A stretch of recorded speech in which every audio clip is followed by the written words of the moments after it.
After his mother, the beloved rebel queen, is betrayed and murdered by her own faithless lords, young Merrick becomes the leader of a rebel army attempting to free his nation from the control of a foreign tyrant. His countrymen live in fear, his commanders consider him untested, and his only allies are Logain, a brash young outlaw who saved his life, and Rowan, the beautiful warrior maiden promised to him since birth. Surrounded by spies and traitors, Merrick must find a way to not only survive, but achieve his ultimate destiny, Ferelden's freedom and the return of his line to the stolen throne.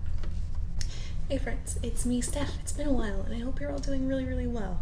If you follow me elsewhere on the internet for whatever reason, you've probably not been able to escape the fact that I love so much the Dragon Age universe, because I don't talk about anything else anymore, including the special snowflakes that are the books. That being said, however, there's one passage that continues to bring me so much joy, I can't harbor it all to myself anymore. I need to share it with you, so I hoped that you'd indulge me in doing a bit of an old-fashioned read-aloud story time from David Gaider's The Stolen Throne.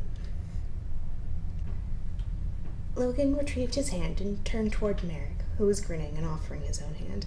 Logan stood there silently and stared at it as if he had no idea what it signified. After a moment, Merrick awkwardly lowered his hand. Is something wrong? No. Logan stared hard at the ground, grimacing. Then he awkwardly lowered himself to one knee before Merrick. His face felt hot and flushed, and he knew he must have looked quite the fool. The shocked soldiers behind the Earl looked at each other incredulously. Merrick looked down at him with abject horror. "What are you doing?" Logan frowned thoughtfully, but then nodded. He knew this was what he needed to do. "I may be no knight," he said firmly, "but I'm certain it wouldn't do to have a commander in your army who hadn't sworn an oath of some kind." Now it was Merrick's turn to be flabbergasted. His mouth dropped open, and he looked helplessly from Rendorn to Rowan and back to Logan.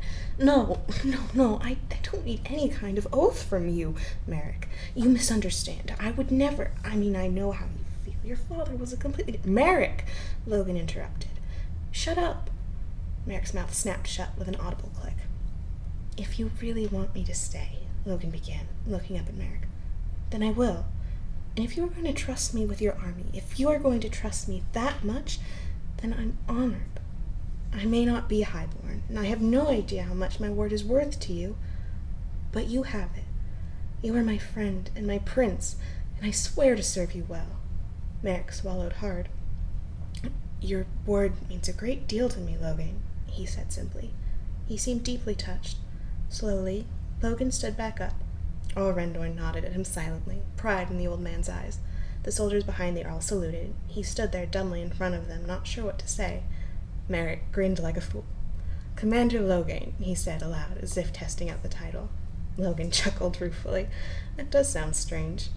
I'm willing to bet there's still a wine bottle or two to be found from last night." Logan snorted.